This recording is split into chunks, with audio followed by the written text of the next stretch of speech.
Grosse semaine pour tout le monde. Beaucoup de nouveautés. On s'est retrouvés tous à Roissy, quand même, je vous rappelle, et j'ai l'impression que toute la rédaction s'est délocalisée à Roissy. Il n'y avait pas que la rédaction, il y avait toute la presse auto. C'est vrai, c'est vrai. Et vous avez fait quoi? Vous avez essayé quoi, du coup? Alors moi j'ai essayé la Mégane électrique, e-tech électrique exactement. Très attendu. J'avais hâte, pour moi c'était probablement l'une des plus grosses nouveautés de l'année. Résultat. Il se repose sur l'expérience de la Zoé, donc on a avancé quand même en terrain connu, on sait qu'il maîtrise des sujets comme l'efficience, comme un sujet important dans le cadre d'une voiture électrique. Et pourtant c'est pas... Alors l'efficience est bien là, effectivement, on peut... en faisant un petit peu d'éco-conduite, mais sans excès, arriver aux prétentions de Renault en termes d'autonomie. Mais là où j'ai été plus surpris, c'est en matière de plaisir de conduite, et même de feeling déjà. C'est ce qu'on lisait dans ton article.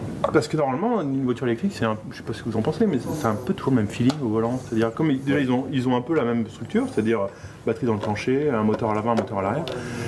En général, ça marche très très fort en ligne droite, ça a une direction sans aucune remontée d'information, c'est très ferme la plupart du temps.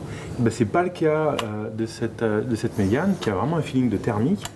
Déjà c'est une traction et on voit qu'il y a aussi l'autre expérience de Renault en matière de traction qui a une légèreté, qui a une direction qui informe, on sait où on en est, et avec un train arrière qui est efficace, on place la voiture et là avec le couple d'électrique ça se mariait bien et donc c'était sur les routes, sur les hauteurs de Marbella qui sont vraiment qui serpentent beaucoup. Je me suis bien amusé, je trouve ça très chouette. Quand même, tu nous expliquais que Renault avait une certaine expertise dans l'électrique et dans l'efficience de l'électrique, sauf que leur expertise, elle commence à remonter. Parce que Zoé, ça date quand même de 2013, il y a eu un restylage avec des nouvelles batteries, nouveaux moteurs, mais c'est quand même pas, ils étaient quand même pas jusqu'à cette Mégane en tête pour l'électrique, Renault. Ils avaient pris du retard, alors qu'ils étaient précurseurs. Peut-être, mais il y a alors déjà la Zoé quand elle est sortie en 2012 et la dernière, il y a quand même si ça se ressemble, c'est quand même pas la même chose, ils ont su faire évoluer leur techno. Et après, on s'en moque un peu si c'est la dernière technologie, si ça marche.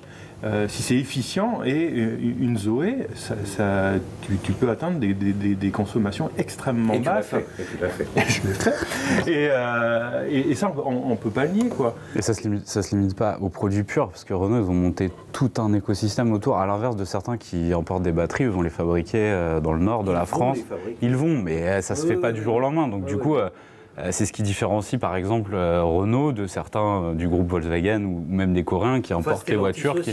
Bien sûr. Donc du coup c'est pour ça qu'il y a une inertie, c'est sûr, mais je pense que quand ils vont monter en puissance, le groupe Renault dans le domaine de l'électrique, il faudra compter avec eux. Et surtout si on a des bons ressentis comme ça, des premiers essais, c'est pour ça plutôt encourageant. Cette Mégane était super essentielle. Exactement. Alors elle n'est pas parfaite. Il y a quand même des choses un peu étranges. Il y a le choix de... donc tu as un entrée de gamme qui est autour des 35 000 €, donc qui est extrêmement bas. Mais pour ce prix-là, tu as seulement une recharge à 7 kW en courant alternatif, ce qui est vraiment pas beaucoup. Tu peux pas prendre en option une recharge rapide? Si. Mais ça va te coûter plus cher, ça sera plus l'entrée de gamme. L'entrée de gamme se limite à une deuxième voiture. Il se limite. Alors, moi, j'en ai discuté avec les gens de chez Renault en disant ça, personne ne va l'acheter. Et ils me disent détrompe-toi. Nous, forcément, on a encore là-dessus, on a le recul de la Zoé. Et le nombre de gens, qui n'utilisent jamais la charge en courant continu et qui chargent exclusivement chez eux sur une prise renforcée et qui utilisent leur voiture comme ça, c'est un très fort pourcentage des propriétaires de Zoé. Donc ils se sont dit, écoutez, si ça marche pour la Zoé, ça doit marcher pour la Mégane. Alors après, il y a un petit bémol, parce que ce qu'on demande à une Zoé, qui est une polyvalente citadine, on ne demande pas forcément une compacte. Bon. Non, et puis on peut se dire que qui peut le plus peut le moins. Alors on peut le plus, mais ça devient très très cher.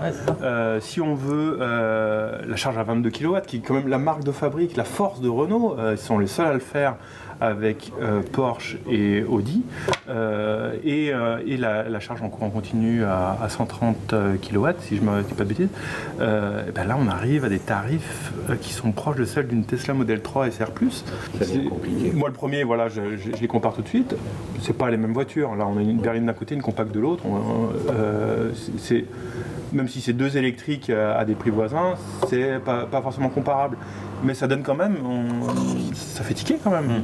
Ouais, autour des 45 000 pour la version avec la grosse batterie et les grosses puissances de recharge, ça commence à faire beaucoup. Et le système multimédia, alors c'est bien ou pas? Alors le système multimédia, déjà il est joli. Ouais. Ça suffit pas. Non, mais déjà il y a une implantation avec un écran, il est bien foutu. Non, mais même avant même de l'allumer. Oh, c'est joli, ça flatte. Il y a voilà, une forme d'équerre. Il y a ce qu'il y a de très bien, et ce que ne sait pas faire par exemple Mercedes, j'ai remarqué, tu sais, ils mettent leurs 2 écrans collés. Ouais. Mais tu as une partie qui est forcément cachée par la jante du volant. Et ben chez Renault, ils ont calculé, ils ont mis derrière la jante du volant, dans le champ de vision du conducteur, et ben il y a la ventilation. Alors visuellement ça se voit pas trop parce qu'elles sont noires, mais du coup ça cache pas la partie. Et ils ont bien bossé au niveau des reflets, c'est toujours aussi un problème, c'est à la fois très, là on dit quoi, on dit horizontal, et légèrement orienté vers le conducteur, ça limite beaucoup les reflets. Et une fois que tu l'allumes, écoute, alors ils avaient du boulot à faire, on est d'accord. Ils partaient très loin. Super loin, donc quel que soit le progrès, on est super content, mais il y a des beaux progrès, c'est joli, c'est réactif. Pour moi, ils ont fait des super progrès là-dessus, par exemple, le groupe Volkswagen recule avec leur dernier système, quoi, tu vois. Exact. Mais cette voiture, super importante pour Renault, parce que toute la suite va dépendre du ressenti. Et toi, comme toute la presse en général, là, cette semaine, je me dis que c'est pas mal, Mégane, c'est vraiment pas mal. Et puis ils vont vraiment la décliner beaucoup. Il y a déjà 2 niveaux de puissance, 2 niveaux de batterie. Il y aura après la version, le petit moteur avec la grosse batterie. Et ils parlent aussi d'une version 4 roues motrices, bimoteur ensuite. Ça va être quelque chose. Plus toute l'armada qui arrive, R5, R4. Ils commencent forcément par les grosses versions pour les vendre, et ils déclineront après, ils baisseront. Et moi je pense qu'elle est bien née, qu'il y a du potentiel. Il y a du potentiel. C'est important pour Renault pour les 10 ans qui viennent, cette voiture. Et je pensais à ça parce que j'ai fait le reveal, comme on dit, la version statique qu'on a présenté tonale d'Alfa Romeo cette semaine. Et c'est pareil, c'est une voiture. Alfa Romeo vend plus rien ou pas grand chose. Ils ont 2 modèles, la Giulia et le Stelvio, et donc ils comptent sur ce SUV compact qui s'appelle Tonale pour essayer d'exister, quoi, tout simplement. C'est même plus des années qu'on attendait, d'accord. Mais à chaque fois qu'Alfa Romeo lance une voiture depuis la 156, c'est pour sauver Alfa Romeo. Et donc là encore, on va essayer de sauver Alfa Romeo avec le Tonale, qui n'est pas un SUV au look très très original non plus, quand même. Mais ça, c'était un développement avant Stellantis, tout était terminé avant. Ça fait 4 ans qu'on en parle. D'accord, ok. 4 ans, on l'a vu nous, je ne sais pas si vous vous en souvenez, quand on était en Italie, en Italie, avant le Covid, notre vie. Avant le Covid, ça a été retardé après le rachat de Stellantis parce que au départ, il partait avec une plateforme et une motorisation de Jeep Compass 4XE de base. Pas très Alfa Romeo quand même, je ne sais pas si vous l'avez essayé, le 4XE. Et donc, quand Stellantis a repris, ils ont boosté un peu tout ça, pour arriver à 275 chevaux maintenant, mais en hybride rechargeable. Mais voilà, ils comptent là-dessus. Et il arrive quand? Et il arrive au mois de juin. D'accord. Okay. Donc pareil, ça va être super déterminant. Déjà, et toi, tu y crois? Alors, c'est quoi ton impression du Tonale? Tu penses que ça va sauver, ça va repousser l'échéance? Le problème fondamental d'Alfa Romeo, c'est que c'est une marque du XXe siècle. Aujourd'hui, on n'attend plus... les valeurs... Il n'y a plus la valeur affective qu'il y a dans l'auto. On n'attend plus une sportive populaire, ce qui était quand même Alfa Romeo au XXe siècle. Et donc, c'est plus la séquence, comme on dit en politique, d'Alfa Romeo en ce moment. Ça peut le redevenir sous une autre forme. Et on le souhaite pour eux. Il y a quand même du monde qui bosse et qui aime encore cette marque. Mais c'est compliqué. Surtout quand tu sors un SUV. En plus, oui. Mais il n'y a pas le choix. Je suis d'accord. Mais non, mais quand tu es Alfa Romeo, tu t'attends à quelque chose d'un peu sportif, un peu émotionnel, mais bon, c'est le business. Et toi, Manu, alors? Ouais, moi, on a parlé beaucoup de la Mégane voiture d'aujourd'hui. Moi, j'ai été essayer un véhicule un peu du passé. On était chez Mazda, un CX-5 restylé, très peu restylé, et en plus, on avait à l'essai que des modèles diesel, boîte auto, 4x4. Donc voilà, l'archétype en fait de la voiture qui est un peu destinée à disparaître. Pas que, Manu, parce que moi j'étais sur le même essai que toi et moi j'ai essayé une Mazda 2 mais oui, qui est légèrement hybridée à 48 volts, histoire de dire que c'est hybridé. Le CX5 qui est restylé, ils n'ont même pas profité pour introduire un peu d'hybridation. Il n'y a pas le Skyactiv X? Non. Et il y a quand même de la nouveauté essentielle sur Mazda 2, c'est que maintenant le CarPlay est sans fil. Ça, c'est le style ultime. Oui, c'est dans le titre du dossier de presse. Ce n'est pas le cas. C'est pas le cas, non. Garde en filaire. Non, mais on sent que bon, voilà, ils veulent lui faire terminer sa carrière avec quelques petites évolutions de ça et là, quoi. Mais voilà, ça va être compliqué pour lui en fin de carrière. Ils en ont vendu 850 l'année dernière en France. 850, ils veulent en vendre 1100 cette année avec l'aide du restylage. Je veux dire, les 3 minutes, ils font combien? 35 000, 40 000 Mais le plus gros problème de Mazda, c'est pas la consommation de voitures, c'est qu'ils savent pas. En France, c'est pas qu'ils savent pas, mais ils sont pas de notoriété. Ils ont pas de concession. Ils ont une super gamme, Mazda. C'est une super gamme, mais personne ne sait que c'est des modèles premium ou Access Premium. Exactement. C'est un problème. Donc ils sont au prix de Volkswagen ou de Honda qui a le même problème. Mais on ne sait pas que c'est des voitures de très bonne qualité, presque premium. Ça, c'est dommage. C'est le prix, et tout le monde dit c'est trop cher, parce qu'on pense à des généralistes. La Mazda 2, elle est vachement bien. Elle est vachement bien et très jolie. Et tout le monde s'accorde à dire qu'ils font des très très belles voitures. Mais en plus, là, ils vont lancer, on va vous le montrer bientôt, le plus beau des Alfa Romeo, le CX60, qui est un grand SUV du coup. Mais c'est pas ça qui va les sauver. Personne n'achète de grands SUV en France, ou très peu. Un peu de premium, mais c'est tout. Donc c'est pas ce qui va les sauver non plus. Voilà ce que j'ai fait. Moi. Et toi, Alex? Moi, j'ai essayé la nouvelle génération d'Astra. Non, non, parce que ça faisait longtemps, comme je disais dans le sujet, que j'ai pas trouvé une Astra, une Opel en général, aussi jolie, aussi sexy. Alors, est-ce qu'elle a maigri? Alors, elle a maigri, puisqu'elle a changé de plateforme. Du coup, c'est plus du General Motors, maintenant c'est du Stellantis. C'est la première des 6 générations, parce qu'il y a eu 15 millions de... Donc un peu de pression quand même pour le constructeur. Donc c'est une 308 en fait. Alors en fait, Enfin, en fait, non. C'est le cœur, la banque d'organes de chez Stellantis, donc commun à la Citroën C4, la DS4 et puis tout l'univers des compacts. Mais quand même, en fait, si tu veux, ça fonctionne comme ça chez Stellantis. Il y a une base commune et chaque marque apporte son lead sur la conception, sur le projet.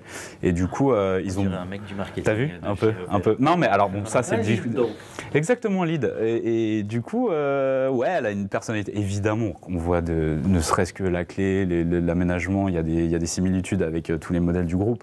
Mais par contre, au niveau de la conduite, c'est bien différent d'une 308 parce qu'il faut pas manger dans la gamelle du. C'est différent. D'accord. Non. C'est moins dynamique, moins sportif. C'est plus pépère, plus confort. Même si c'est plus ferme, tu vois, c'est étonnant. Les Peugeot, que ce soit 2008, 3008, 308, c'est pour les jeunes. Les Opel, c'est pour les vieux. C'est ça. Mais c'est peut-être pour ça. C'est peut-être pour ça que je préfère les Opel. Tu vois, en plus, il y a des sièges ergonomiques adoptés par les kinés allemands. Ça tirait très bien. Il y a un truc qui n'est pas pour les vieux, c'est que moi, je conduis avec la position de Sébastien Loeb, c'est-à-dire très près du volant, avec le volant à la hauteur des vieux. Et là, pour le coup, pas avec le talent ni à la vitesse de Sébastien Loeb. Mais du coup, dans les Peugeot, je ne vois rien. Je ne vois pas du tout le compteur. Alors là, pour le coup, il n'y a pas ce problème parce que c'est un vrai volant et on voit le compteur, on voit le machin. Et en plus, le design est moins exubérant, donc ça peut il est moins clivant.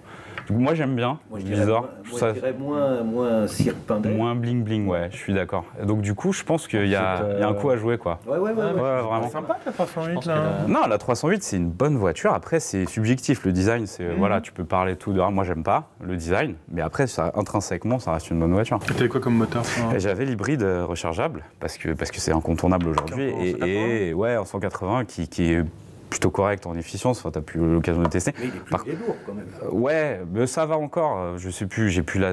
J'ose même pas imaginer une hybride rechargeable avec l'ancien châssis une enclume de l'Astra. Je suis d'accord. Non mais là tu le sens immédiatement au volant que c'est beaucoup plus léger, beaucoup plus, tu peux l'emmener plus facilement. Par contre, ça devient ridicule au niveau du volume de coffre. Quand t'as le volume de coffre d'une Clio, quoi, d'une Corsa, si tu prends l'hybride. Alors que sur les versions thermiques classiques, oui, mais t'as le volume d'une citadine pour machin, et t'as pas de place pour ranger les câbles. Enfin, non, ça.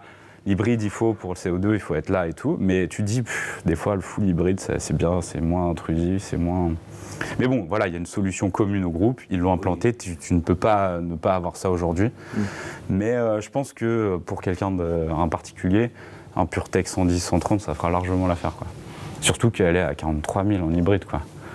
Donc même avec ton petit bonus de 1 000 €, 43 000 pour une Astra, ça commence à piquer un peu quand même. Non mais globalement, je pense que voilà, c'est une voiture bien née, et voilà, avec tout le groupe derrière, ça va. Et au niveau kilométrage en tout électrique, ça donnait quoi? Bah homologué pour 60, et on a fait 45, ce qui est plutôt pas mal.